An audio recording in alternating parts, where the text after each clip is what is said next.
J'ai un invité spécial aujourd'hui avec moi, un ami d'Italie. On va lui demander qu'est-ce qu'il veut manger. Qu'est-ce qu'on mange aujourd'hui? Portate le orecchiette di mamma. Ah, les pâtes maison de la mamma, les orecchiette fait maison. Avec ça, il faut vraiment une recette spéciale. Aujourd'hui, on va faire les pâtes à la Vittorio. Huile d'olive dans la poêle. On va se nettoyer une gousse d'ail et on la met dedans. Et après, à feu doux. Maintenant, on va se couper les tomates. Donc, ça, c'est une recette d'un restaurant 3 étoiles Michelin.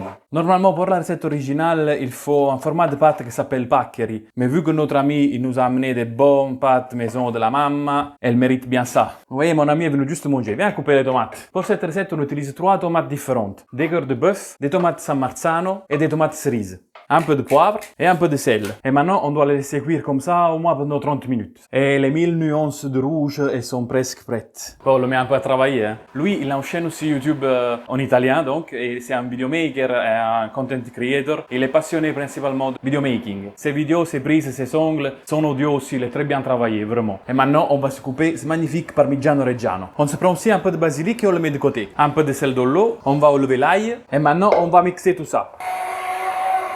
Et ça, c'est la sauce finale. Excusez-moi mes amis, là j'ai fait une petite bourde. En fait, j'avais pas remarqué que la caméra s'était éteinte. En fait, après avoir mixé, j'ai filtré la sauce avec un tamis directement dans la poêle. Maintenant, on va avec les pâtes. Je les mets en dernier parce que celle-là, ça doit cuire très peu. Entre les 2 et les 5 minutes. On va les soulever un peu al dente parce qu'on va finir la cuisson dans la poêle. Et on va dans la poêle, un peu de basilic. On mélange un petit peu et maintenant on va procéder à la mantecatura. Là, j'ai besoin de votre aide parce que j'ai essayé de trouver une traduction pour le français. J'ai trouvé lié ou même saucé, mais je ne sais pas si c'est vraiment correct. La mantecatura, c'est mettre le beurre et le parmesan en même temps et touiller. Et nous, on va la faire exactement comme dans le restaurant. Vu qu'on a deux, il y en a un qui met fromage et beurre et l'autre qui mélange.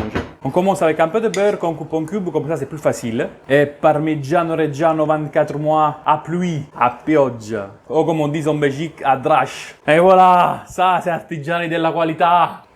Non, non, non, dans la poêle c'est toujours meilleur. Et on va réfléchir à la prochaine recette. Ciao bello!